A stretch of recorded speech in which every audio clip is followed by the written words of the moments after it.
Okay guys, so we are back and today we're going to be looking at Spider-Man Homecoming's first weekend after its initial release weekend, so the second weekend effectively.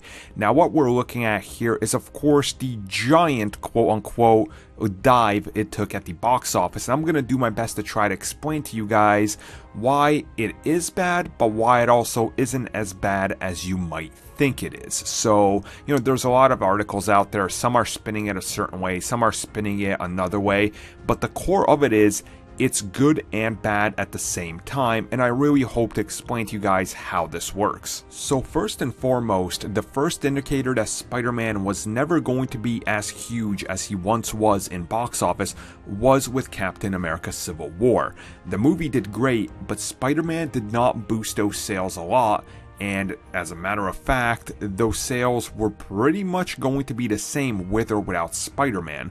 So they saw that the first sign of franchise fatigue was actually located in Spider-Man kind of being there and not adding anything else. And of course, the post-movie buzz regarding Captain America Civil War, a lot of people were saying, yes, Spider-Man is awesome, but check out everything else that's great in it. So he wasn't necessarily the biggest standout as Spider-Man fanatics like myself would like to believe. Now the second indicator was of course during the marketing. I mean, Thor Ragnarok had a trailer that hit way more people. Spider-Man Homecoming didn't even make it in the top 10 trailers of all time, while other trailers are able to do that. So they were able to tell how the customer awareness is going, and of course the Hollywood market has largely shifted in another direction. People want fresh franchises, and this is the third iteration of Spider-Man in less than 2 decades. So there is going to be franchise fatigue.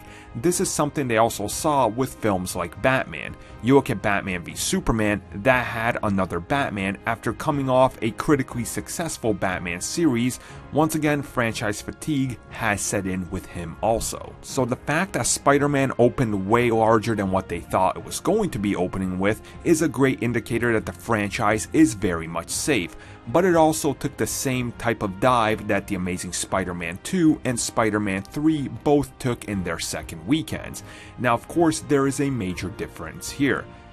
Both of those movies cost over $300 million to make, and they were very expensive. A lot of stuff wasn't even reported on how much those cost, and of course they were produced in this weird time where the ending of Spider-Man 3, people really didn't like that movie, and there was a lot of, publicized stuff with the director being very displeased. Amazing Spider-Man 2, that movie got critically destroyed, so people were not excited to even see it.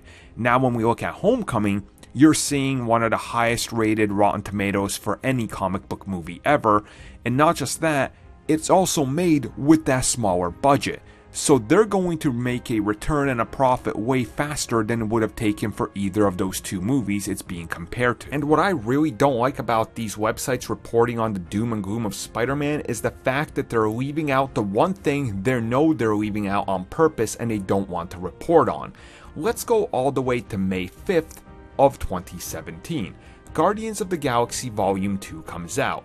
It literally has no competition from the couple weeks before it, because by then Fate of the Furious has already been out for 4 weeks. So then it's followed by King Arthur, which surprisingly had a lot of marketing going into it. Right after that it has Alien Covenant, and also it has Diary of a Wimpy Kid. After that it has Baywatch, and right after that, on its 4th week, it has Pirates of the Caribbean. So a stacked full 3 weeks after it, it's getting all of these movies.